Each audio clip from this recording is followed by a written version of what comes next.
जय जगन्नाथ बंधुगण आज आम जानिबा 11 एप्रिल 2024 गुरुवार दिनर मेष ठारू आरंभ करी मीन राशि पर्यंतर द्वादश राशि राशिफल विषय किंतु ता पूर्वरु सर्वप्रथमे जानिबा आजिर पंजिका विषय। आज होची 11 एप्रिल 2024 गुरुवार चैत्र शुक्ल पक्ष तृतीया मीन 29 दिन। आज कृतिका नक्षत्र और वृषचंद्र।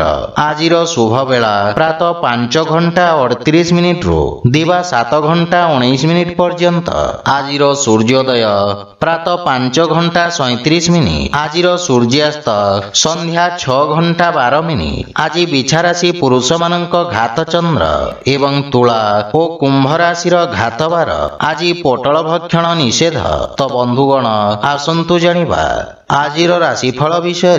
ता पूर्वरु आम चैनल को जो माने नुआ करी आछंती तळे थिवा लाल रंगर सब्सक्राइब बटन को दबाई आम चैनल को सब्सक्राइब करंतु ओ पाखरे थिवा घंटी बटन को दबाई ऑल रे सिलेक्ट करंतु काहेकि ना आमे अपलोड करिथिवा प्रत्येक वीडियो रो नोटिफिकेशन सर्वप्रथमे पाई परिबे। तो प्रथमे जानिबा मेष राशि विषय।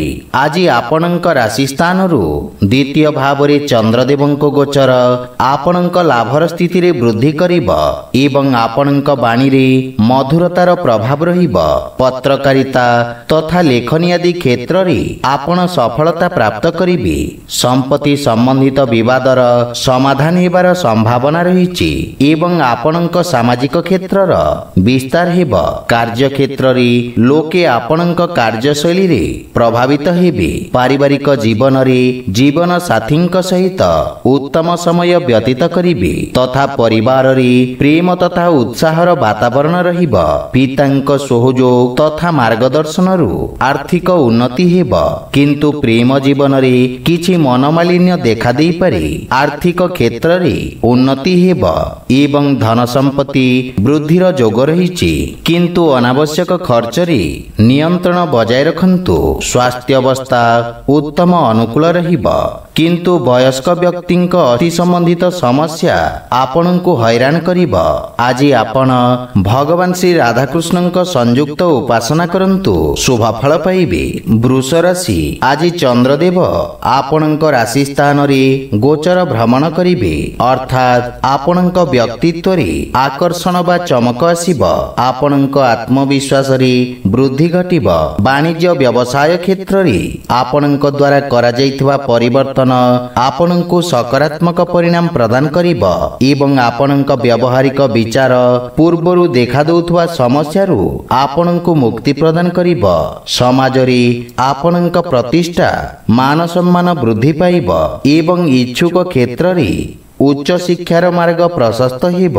पितांक परामर्श महत्वपूर्ण साब्यस्त हेब एवं जीवन साथींक संबंध रे प्रगाढ़ता आसीब। मातुल घर पक्षरु मध्य लाभर संभावना रहिछि। विदेशरु सुखद समाचार मिलिब एवं विवाह योग्य व्यक्तिंक पई किछि उत्तम प्रस्ताव मिलिबार संभावना रहिछि। राजकीय पक्षरु लाभ हेब एवं नुआ सरकारी अनुबंध प्राप्ति हेबार संभावना रहिछि। आर्थिक पक्ष मजबूत हेब। स्वास्थ्य अवस्था मध्यम रहिब। आज आपण निर्धन व्यक्तिंकु सहायता करंतु शुभ फल पाइबे। मिथुन राशि। आपणक राशि रु द्वादश भाव रे चंद्रदेवंको गोचर कारणरु चाकरी और व्यवसाय क्षेत्र रे किछि अनावश्यक समस्या उत्पन्न हेब। सेथि पई अधिकारींक पक्षरु निज संबंधर विषय ध्यान रखंतु। रोजगार रे परिवर्तन पई समय शुभ नुहे। आपणक व्यावसायिक क्षेत्र रे अनावश्यक खर्च रे वृद्धिर संभावना रहिछि। आर्थिक स्थिति असंतुलित रहिब। छात्र छात्री मानंकु निज लक्ष्य प्राप्त करिबा पई अधिक परिश्रम करिबाकु पड़िब। धैर्य तथा एकाग्रता सहित निज पारिवारिक कर्तव्यर निर्वाहन करिबे। आपणक पारिवारिक खर्च रे वृद्धि आपणको मानसिक चिंतित करिब। आपण निज भविष्यत तथा पारिवारिक संपर्क को नहीं सामान्य चिंतित रहिबे। वाणी और क्रोध रे नियंत्रण बजाय रखंतु। प्रेम संबंध रे किछि समस्या देखा देई पारे କିଛି ଛୋଟିଆ ଋଣ ଭାର ଆପଣଙ୍କୁ ବ୍ୟଥିତ କରିବ ଏବଂ ସ୍ୱାସ୍ଥ୍ୟାବସ୍ଥା ସାମାନ୍ୟ ରହିବ। ଆଜି ଆପଣ ଗୋମାତାଙ୍କୁ ଖାଇବାକୁ ଦିଅନ୍ତୁ, ଶୁଭ ଫଳ ପାଇବେ। କର୍କଟ ରାଶି, ଆପଣଙ୍କ ଏକାଦଶ ଭାବରେ ଚନ୍ଦ୍ରଦେବଙ୍କ ଗୋଚର ଆପଣଙ୍କ ଲାଭର ସ୍ଥିତିକୁ ବୃଦ୍ଧି କରିବ। ପ୍ରବନ୍ଧନ ଅଥବା ସମ୍ପାଦନ କ୍ଷେତ୍ରରେ ଜଡ଼ିତ ବ୍ୟକ୍ତିଙ୍କୁ ଅପ୍ରତ୍ୟାଶିତ ଲାଭ ମିଳିବ ଏବଂ ଆପଣଙ୍କ ଦ୍ୱାରା ପୂର୍ବରୁ କରାଯାଇଥିବା କାର୍ଯ୍ୟରେ ଆପଣଙ୍କ ମାନ ସମ୍ମାନ ପଦ ପ୍ରତିଷ୍ଠାରେ ବୃଦ୍ଧି ଘଟିବ। କିଛି ଗଣ୍ୟମାନ୍ୟ ବ୍ୟକ୍ତିଙ୍କ ସହିତ ସାକ୍ଷାତ କରିପାରନ୍ତି। ବାଣିଜ୍ୟ ବ୍ୟବସାୟର ସ୍ଥିତି ଉତ୍ତମ ହେବାକୁ ଲାଗିବ ଏବଂ ନୂଆ କୌଶଳର ପ୍ରୟୋଗରୁ ପରିସ୍ଥିତିକ ଅନୁକୂଳନ ପ୍ରାପ୍ତି ହେବ। ପୈତୃକ ବ୍ୟବସାୟ ସମ୍ବନ୍ଧିତ କିଛି ଶୁଭ ସମାଚାର ମିଳିବାରୁ ମନରେ ପ୍ରସନ୍ନତା ଅନୁଭବ କରିବେ। ପିତାଙ୍କ ସହଯୋଗ ଲାଗି ରହିବ ଏବଂ ଆପଣଙ୍କ ବିନମ୍ରତା ଛୋଟ ଭାଇ ଭଉଣୀଙ୍କ ସମ୍ପର୍କରେ ଘନିଷ୍ଠତା ଆଣିବ ଏବଂ ସେମାନେ ଆପଣଙ୍କ ଅନୁସରଣ କରିବେ। ଆର୍ଥିକ ପକ୍ଷ ମଜବୁତ ହେବାକୁ ଲାଗିବ ଏବଂ ପୂର୍ବରୁ ବକେୟା ଦେଇଥିବା ଅର୍ଥ ଆପଣ ଆଜି ଫେରି ପାଇବେ।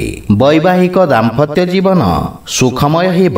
ସ୍ୱାସ୍ଥ୍ୟାବସ୍ଥାରେ ଶାରୀରିକ ଊର୍ଜାବାନ ତଥା କର୍ମଠ ରହିବେ ଏବଂ ଲମ୍ବା ସମୟରୁ ଦେଖାଦେଉଥିବା ସ୍ୱାସ୍ଥ୍ୟ ସମସ୍ୟାରୁ ମୁକ୍ତି ମିଳିବ।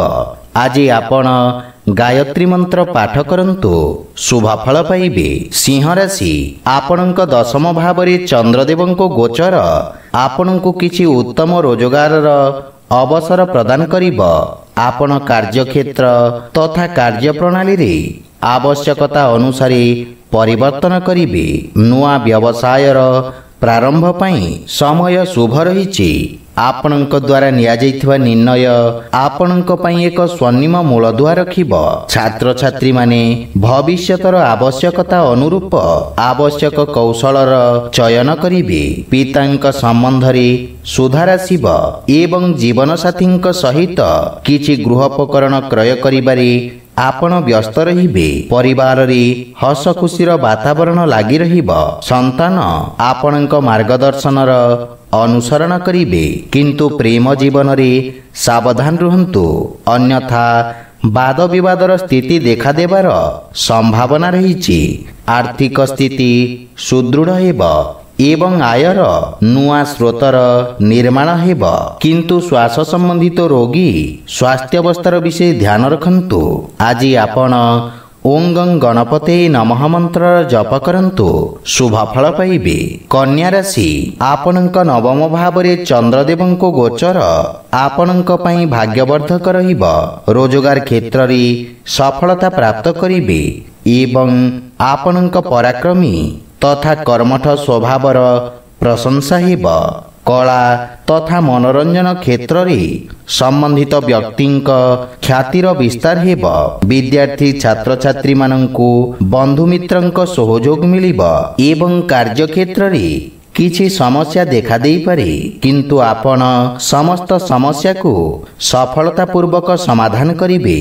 ବିଦେଶରୁ କିଛି ଶୁଭ ସମାଚାର ମିଳିବାରୁ ମନ ପ୍ରସନ୍ନ ରହିବ ଏବଂ ବଡ଼ ଭାଇଙ୍କ ବିଶେଷ ସହଯୋଗ ଆପଣଙ୍କ ଉନ୍ନତିର କାରଣ ହେବ। ପରିବାରର ସୁଖ ସମୃଦ୍ଧି ପାଇଁ ଆପଣ ବ୍ୟୟ କରିବେ। ଜୀବନସାଥୀଙ୍କ ସମ୍ପର୍କରେ ଘନିଷ୍ଠତା ଆସିବ। ପ୍ରେମ ଜୀବନରେ ନବୀନ ସମ୍ବନ୍ଧ ସ୍ଥାପିତ ହେବ ଏବଂ ଆର୍ଥିକ ସ୍ଥିତିରେ ସୁଧାର ହେବ। ଆକସ୍ମିକ ଧନଲାଭର ମଧ୍ୟ ଯୋଗ ରହିଛି। ସେୟାର ମାର୍କେଟ ଆଦି ନିବେଶରୁ ଆପଣ ଲାଭବାନ ହେବେ, କିନ୍ତୁ ସ୍ୱାସ୍ଥ୍ୟାବସ୍ଥାର ବିଷୟ ଧ୍ୟାନ ରଖନ୍ତୁ। ବିଶେଷ ରୂପରେ ହୃଦୟ ସମ୍ବନ୍ଧିତ ରୋଗୀଙ୍କୁ ସାବଧାନ ରହିବା ଉଚିତ। ଆଜି ଆପଣ ବିଷ୍ଣୁ ସହସ୍ରନାମର ପାଠ କରନ୍ତୁ, ଶୁଭ ଫଳ ପାଇବେ। ତୁଳା ରାଶି, ଆପଣଙ୍କ ରାଶି ସ୍ଥାନରୁ ଅଷ୍ଟମ ଭାବରେ ଗୋଚରରତ ଚନ୍ଦ୍ରଦେବଙ୍କ କାରଣରୁ ବ୍ୟବସାୟିକ ତଥା ରାଜକୀୟ କର ଭଳି ଖର୍ଚ୍ଚ ଆପଣଙ୍କ ଆର୍ଥିକ ସନ୍ତୁଳନକୁ ଖରାପ କରିବ ଏବଂ କିଛି ଆକସ୍ମିକ ସମସ୍ୟାର ଆପଣଙ୍କୁ ସାମ୍ନା କରିବାକୁ ପଡ଼ିବ। କାର୍ଯ୍ୟକ୍ଷେତ୍ରରେ କାର୍ଯ୍ୟର ଅଧିକତା ବା ଅସାମଞ୍ଜସ୍ୟର ସ୍ଥିତି ମାନସିକ ଚିନ୍ତାର କାରଣ ହେବ। ବିଦ୍ୟାର୍ଥୀ ଛାତ୍ରଛାତ୍ରୀମାନଙ୍କୁ ନିଜ ଲକ୍ଷ୍ୟ ପ୍ରାପ୍ତ କରିବାରେ ସଂଘର୍ଷ କରିବାକୁ ପଡ଼ିବ ଏବଂ ଭାଇ ଭଉଣୀଙ୍କ ସମ୍ପର୍କରେ ମତଭେଦ ଦେଖାଦେଇପାରେ, କିନ୍ତୁ ଜୀବନସାଥୀଙ୍କ ସହଯୋଗ ଆପଣଙ୍କ ପାଇଁ ସହାୟକ ସିଦ୍ଧ ହେବ। ପରିବାରରେ କୌଣସି ସଦସ୍ୟଙ୍କ ସହିତ ଛୋଟ ଛୋଟ କଥାରେ ମତଭେଦର ସମ୍ଭାବନା ରହିଛି। ଦୈନିକ ଦିନଚର୍ଯ୍ୟାରେ ବ୍ୟବଧାନ ଉତ୍ପନ୍ନ ହେବ, କିନ୍ତୁ ପ୍ରେମ ଜୀବନରେ ପରସ୍ପର ସମ୍ମାନ କରିବାରୁ ସମ୍ପର୍କରେ ପ୍ରଗାଢ଼ତା ଆସିବ। ଆର୍ଥିକ ସ୍ଥିତି ସାମାନ୍ୟ ରହିବ। ସେଥିପାଇଁ ଯେକୌଣସି ନିବେଶ କରିବା ପୂର୍ବରୁ ଅନୁଭବୀ ବ୍ୟକ୍ତିଙ୍କ ପରାମର୍ଶ ଅବଶ୍ୟ ନିଅନ୍ତୁ, ଅନ୍ୟଥା କ୍ଷତିର ସମ୍ଭାବନା ରହିଛି। ରୋଗ, ବିଷ ଓ ଶତ୍ରୁ ପ୍ରତି ସାବଧାନ ରୁହନ୍ତୁ। ଆଜି ଆପଣ ପକ୍ଷୀଙ୍କୁ ଦାନା ଖାଇବାକୁ ଦିଅନ୍ତୁ, ଶୁଭ ଫଳ ପାଇବେ। ବିଛା ରାଶି, ଆପଣଙ୍କ ରାଶି ସ୍ଥାନରୁ ସପ୍ତମ ଭାବରେ ଚନ୍ଦ୍ରଦେବଙ୍କ ଗୋଚର ଆପଣଙ୍କ କାର୍ଯ୍ୟକ୍ଷେତ୍ରରେ କୌଣସି ମହିଳା ସହଭାଗୀଙ୍କ ସହଯୋଗରୁ ସମସ୍ୟା ଦୂର ହେବ। ସରକାରୀ କ୍ଷେତ୍ର, ଓକିଲାତି ତଥା ଜନସମ୍ପର୍କ ସମ୍ବନ୍ଧିତ ବ୍ୟକ୍ତିଙ୍କୁ ବିଶେଷ ଲାଭ ମିଳିବ। ବାଣିଜ୍ୟ ବ୍ୟବସାୟରେ ଆପଣଙ୍କୁ ସଫଳତା ପ୍ରାପ୍ତି ହେବ। ଶିକ୍ଷା କ୍ଷେତ୍ରରେ ଛାତ୍ରଛାତ୍ରୀମାନଙ୍କୁ ନୂଆ ଅବସର ମିଳିବ ଏବଂ ଜୀବନସାଥୀଙ୍କ ସହିତ କରାଯାଇଥିବା ବ୍ୟବସାୟରେ ଲାଭ ପ୍ରାପ୍ତି ହେବ ତଥା ଆପଣଙ୍କ ପାରିବାରିକ ସୁଖ ସମୃଦ୍ଧିରେ ବୃଦ୍ଧି ଘଟିବ। ପରିବାର ସଦସ୍ୟଙ୍କ ପୂର୍ଣ୍ଣ ସହଯୋଗ ମିଳିବ ଏବଂ ମାତାପିତାଙ୍କ ଆଶୀର୍ବାଦ ତଥା ମାର୍ଗଦର୍ଶନରୁ ଆପଣ ଲାଭବାନ ହେବେ।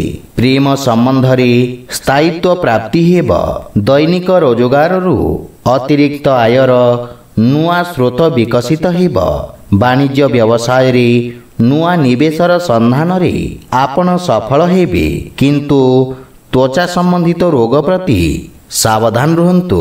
ଆଜି ଆପଣ ମାତା ଦୁର୍ଗାଙ୍କ ଉପାସନା କରନ୍ତୁ, ଶୁଭ ଫଳ ପାଇବେ। ଧନୁରାଶି, ଆପଣଙ୍କ ରାଶିର ଷଷ୍ଠ ଭାବରେ ଚନ୍ଦ୍ରଦେବଙ୍କ ଗୋଚର ଆପଣଙ୍କୁ ରୋଜଗାରର ନୂଆ ଅବସର ପ୍ରଦାନ କରିବ। ଆପଣଙ୍କ ବୁଦ୍ଧି, ବଳ ଓ ପରାକ୍ରମରେ ବୃଦ୍ଧି ହେବ ଏବଂ ଆପଣ ନିଜ ସମସ୍ତ ବିରୋଧୀ ଓ ଶତ୍ରୁଙ୍କ ନାଶ କରିବେ। ବ୍ୟବସାୟରେ ପ୍ରଗତି ହେବ ଏବଂ ନଗଦ ଧନ ସମସ୍ୟାରୁ ମୁକ୍ତି ମିଳିବ। ଉଚ୍ଚ ଅଧିକାରୀଙ୍କ ସହଯୋଗରୁ ଆପଣଙ୍କ ଅଟକିଥିବା କାର୍ଯ୍ୟରେ ପ୍ରଗତି ହେବ। ବିଦ୍ୟାର୍ଥୀ ଛାତ୍ରଛାତ୍ରୀମାନଙ୍କୁ ଗୁରୁଜନଙ୍କ ଆଶୀର୍ବାଦ ମିଳିବ ଏବଂ ଗୃହର ଅନୁଭବୀ ବ୍ୟକ୍ତିଙ୍କ ସହିତ ଭବିଷ୍ୟତ ଯୋଜନାରେ ଚର୍ଚ୍ଚା କରିବେ ତଥା ସମସ୍ୟାର ସମାଧାନ ଖୋଜିବେ। ପୈତୃକ ସମ୍ପତ୍ତି ମିଳିବାର ମଧ୍ୟ ପୂର୍ଣ୍ଣ ସମ୍ଭାବନା ରହିଛି ତଥା ଆପଣଙ୍କ ପରିବାରରେ ସୁଖ ସମୃଦ୍ଧି ଆସିବ, କିନ୍ତୁ ଜୀବନସାଥୀଙ୍କ ସ୍ୱାସ୍ଥ୍ୟାବସ୍ଥାର ବିଶେଷ ଧ୍ୟାନ ରଖନ୍ତୁ। ସନ୍ତାନ ପକ୍ଷରୁ ସୁଖଦ ସମାଚାର ପାଇ ଆପଣ ପ୍ରସନ୍ନତା ଅନୁଭବ କରିବେ ଏବଂ ଶ୍ୱଶୁର ଘର ପକ୍ଷରୁ ମଧ୍ୟ ସହଯୋଗ ମିଳିବ। ଆର୍ଥିକ ସ୍ଥିତି କ୍ଷେତ୍ରରେ ଉନ୍ନତି ହେବ ଏବଂ ଆପଣଙ୍କ ଋଣରୁ ମୁକ୍ତି ପାଇବାର ପ୍ରୟାସ ସଫଳ ହେବ। ଶାରୀରିକ ବା ମାନସିକ ରୂପରେ ଆପଣ ସୁସ୍ଥ ବା ସ୍ଫୂର୍ତ୍ତିବାନ ଅନୁଭବ କରିବେ।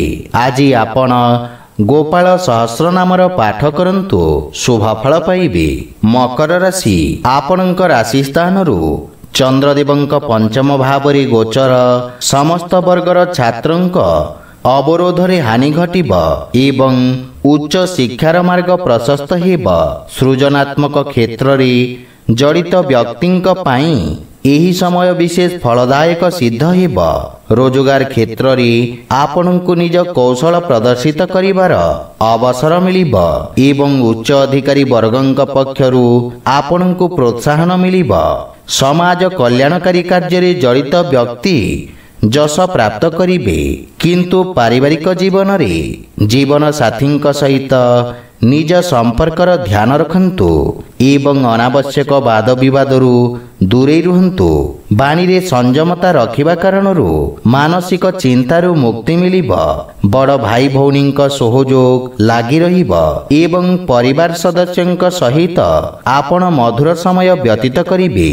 ଆର୍ଥିକ ସମସ୍ୟାରେ ସୁଧାର ହେବ ଏବଂ କାର୍ଯ୍ୟରେ ପ୍ରଗତି ହେବ ତଥା ଆର୍ଥିକ ଲାଭର ମାର୍ଗ ପ୍ରଶସ୍ତ ହେବ।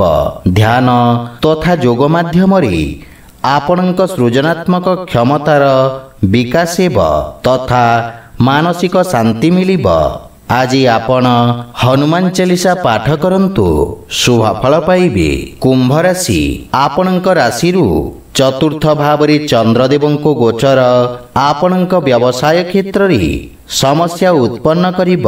ସହକର୍ମୀ ଆପଣଙ୍କ ପ୍ରତି ଈର୍ଷା ପରାୟଣ ହୋଇ ଆପଣଙ୍କ ବିରୁଦ୍ଧରେ ଷଡ଼ଯନ୍ତ୍ର କରିପାରନ୍ତି, ଯାହା ଆପଣଙ୍କ ପାଇଁ କ୍ଷତିଦାୟକ ସିଦ୍ଧ ହେବ। ରାଜକୀୟ ସେବାରେ ଜଡ଼ିତ ବ୍ୟକ୍ତିଙ୍କୁ ଅଧିକ ସାବଧାନ ରହିବା ଉଚିତ। ବିଦ୍ୟାର୍ଥୀ ଛାତ୍ରଛାତ୍ରୀମାନଙ୍କ ପାଇଁ ସମୟ ସାମାନ୍ୟ ସଂଘର୍ଷପୂର୍ଣ୍ଣ ରହିବ ଏବଂ ସଫଳତା ପାଇବା ପାଇଁ ଅଧିକ ପରିଶ୍ରମ କରିବାକୁ ପଡ଼ିବ। ପାରିବାରିକ ଜୀବନରେ କିଛି ଅନାୟାସ କାରଣରୁ ପାରିବାରିକ ସୁଖରେ ହାନି ଘଟିବ ତଥା ଆପଣଙ୍କ ଖର୍ଚ୍ଚରେ ବୃଦ୍ଧି ହେବ। ଦାମ୍ପତ୍ୟ ଜୀବନରେ ପରସ୍ପର ମଧ୍ୟରେ ଭୁଲ ବୁଝାମଣା ଦେଖାଦେଇପାରେ, ସେଥିପାଇଁ ଛୋଟ ଛୋଟ କଥାକୁ ଧ୍ୟାନରେ ରଖନ୍ତୁ, ଅନ୍ୟଥା ମନୋମାଳିନ୍ୟର ସମ୍ଭାବନା ରହିଛି। କିନ୍ତୁ ପ୍ରେମ ଜୀବନରେ କିଛି ମଧୁର କ୍ଷଣ ପ୍ରାପ୍ତି ହେବ। ଆର୍ଥିକ କ୍ଷେତ୍ରରେ ଅର୍ଥ ଦେବାନେବାରୁ ଆପଣଙ୍କୁ ସାବଧାନ ରହିବା ଉଚିତ, ଅନ୍ୟଥା ଆର୍ଥିକ କ୍ଷତିର ସମ୍ଭାବନା ରହିଛି ଏବଂ ମାତାଙ୍କ ସ୍ୱାସ୍ଥ୍ୟାବସ୍ଥାର ବିଶେଷ ଧ୍ୟାନ ରଖନ୍ତୁ। ଆଜି ଆପଣ ବଜରଙ୍ଗ ବାଣ ପାଠ କରନ୍ତୁ, ଶୁଭ ଫଳ ପାଇବେ। ମୀନ ରାଶି, ଆପଣଙ୍କ ତୃତୀୟ ଭାବରେ ଚନ୍ଦ୍ରଦେବଙ୍କ ଗୋଚର ଆପଣଙ୍କ ଯଶ ତଥା ମାନ ସମ୍ମାନରେ ବୃଦ୍ଧି କରିବ। ଧାର୍ମିକ କାର୍ଯ୍ୟରେ ଆପଣ ଭାଗ ନେଇପାରନ୍ତି, ଲୋକେ ଆପଣଙ୍କ କାର୍ଯ୍ୟର ପ୍ରଶଂସା କରିବେ। ରାଜନୀତି ସମ୍ବନ୍ଧିତ ବ୍ୟକ୍ତିଙ୍କ ବର୍ଚସ୍ୱ ତଥା ପରାକ୍ରମରେ ବୃଦ୍ଧି ହେବ। ଆପଣଙ୍କ ଦ୍ୱାରା କରାଯାଇଥିବା ସମାଜ ସେବା କାର୍ଯ୍ୟ ପ୍ରୋତ୍ସାହନ ମିଳିବ। ରୋଜଗାର କ୍ଷେତ୍ରରେ ଆପଣ ସମସ୍ତ କାର୍ଯ୍ୟକୁ ନିଜ ଅନୁଭବ ଦ୍ୱାରା ସଫଳତାପୂର୍ବକ ସମ୍ପନ୍ନ କରିବେ। ବ୍ୟବସାୟୀ ବର୍ଗଙ୍କ ପାଇଁ ସମୟ ଉତ୍ତମ ଅନୁକୂଳ ରହିଛି ଏବଂ ଜୀବନସାଥୀଙ୍କ ସମ୍ପର୍କରେ ସୁଧାର ଆସିବ ତଥା ଆପଣଙ୍କ ସମ୍ମାନରେ ବୃଦ୍ଧି ପାଇବ। ପରିବାରରେ ହସ ଖୁସିର ବାତାବରଣ ଲାଗି ରହିବ। ଭାଇଙ୍କ ପକ୍ଷରୁ ବିଶେଷ ସହଯୋଗ ମିଳିବ। କାର୍ଯ୍ୟ ବ୍ୟସ୍ତତା ମଧ୍ୟରେ ଆପଣ ପ୍ରେମ ଜୀବନ ପାଇଁ ସମୟ ବାହାର କରିବେ, ଯାହା ଫଳରେ ମନରେ ପ୍ରସନ୍ନତାର ଭାବ ରହିବ। ଏହା ସହିତ ଆର୍ଥିକ ଉନ୍ନତି ହେବାକୁ ଲାଗିବ। ଭବିଷ୍ୟତ ପାଇଁ ଆପଣ କିଛି ସଞ୍ଚିତ ଯୋଜନାରେ ନିବେଶ କରିବେ। ସ୍ୱାସ୍ଥ୍ୟାବସ୍ଥା ଉତ୍ତମ ଅନୁକୂଳ ରହିବ। ଆଜି ଆପଣ ବୟୋଜ୍ୟେଷ୍ଠଙ୍କ ଆଶୀର୍ବାଦ ନିଅନ୍ତୁ, ଶୁଭ ଫଳ ପାଇବେ। ତ ବନ୍ଧୁଗଣ, ଏହା ଥିଲା ଆଜିର ଦ୍ୱାଦଶ ରାଶିର ରାଶିଫଳ ବିଷୟରେ। ଯଦି ଭିଡ଼ିଓଟି ଆପଣମାନଙ୍କୁ ଭଲ ଲାଗିଥାଏ, ଲାଇକ୍, ସେୟାର ଓ କମେଣ୍ଟ କରି ଜଣାନ୍ତୁ।